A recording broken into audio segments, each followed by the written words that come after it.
ஆனா பிஜேபிக்கு பெனிஃபிட் இல்லைங்கன்னா, அதாவது உடனடியா அர்பன் தொகுதி சென்னை பாத்தீங்கன்னா 26% வாக்குகள் நீக்கப்பட இருக்கிறது. சென்னை பொறுத்த வரைக்கும் சென்னை தொகுதிகள் 26% வாக்குகள் நீக்கப்பட, அப்பனா 4 ஓட்டுல 1 ஓட்டு இல்ல அப்படின்னா ஏகப்பட்ட பேர் ஷிஃப்ட் ஆயிருக்காங்க, டபுள் ஓட்டு வச்சிருக்காங்க, நிறைய பிரச்சனைகள். இப்ப நினைக்கிறேன்னா சென்னை பாத்தீங்கன்னா எப்போதுமே 40% 47% தான் போலாகும்.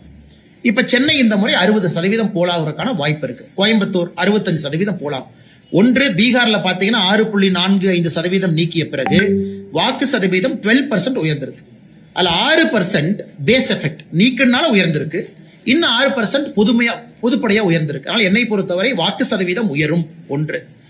இரண்டாவது, எல்லாருக்குமே ஒரு ஐடியா இருக்கும் இவ்வளவுதான் ஓட்டர்.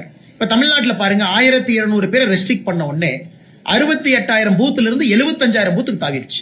இன்னைக்கு நேற்று தேர்தல் ஆணையம் வெளியிட்டு இருக்கிறாங்க, இந்த election Tamil Nadu will have 75,000 booth, 75,000 சில்ற பூத் இருக்கு, 75,000 பூத் அப்படியே 7,000 பூத் ஓவர் நைட் ஜம்ப் ஆயிருக்கு. ஏன்னா 1200 ரெஸ்ட்ரிக்ஷன் பண்ணிருக்கிறாங்க. அதனால இது ஓட்டு போடுறவங்களுக்கும் சரி, தேர்தல் ஆணையத்தில் பணி செய்யறவங்களுக்கு சரி, தேர்தல் பொறுப்புல இருப்பவர்களுக்கும் சரி, சரியான வாக்காளர் பட்டியல் இருக்கும் பொழுது அவர்கள் பணியை சிறப்பாக செய்ய முடியும். 5.5 கோடி 5 கோடி 60 லட்சம் வாக்காளர்கள் தான் இருப்பாங்க ஃபைனலா. அதனால நிச்சயமாக இது எல்லோருக்கும் நன்மை. இது பிஜேபிக்கு நன்மை இல்ல, எல்லா கட்சிகளுக்கும் நன்மை. ஏன்னா பிஜேபி உங்களுக்கு தெரியும் போலி ஓட்டு நாங்க போட மாட்டோம்.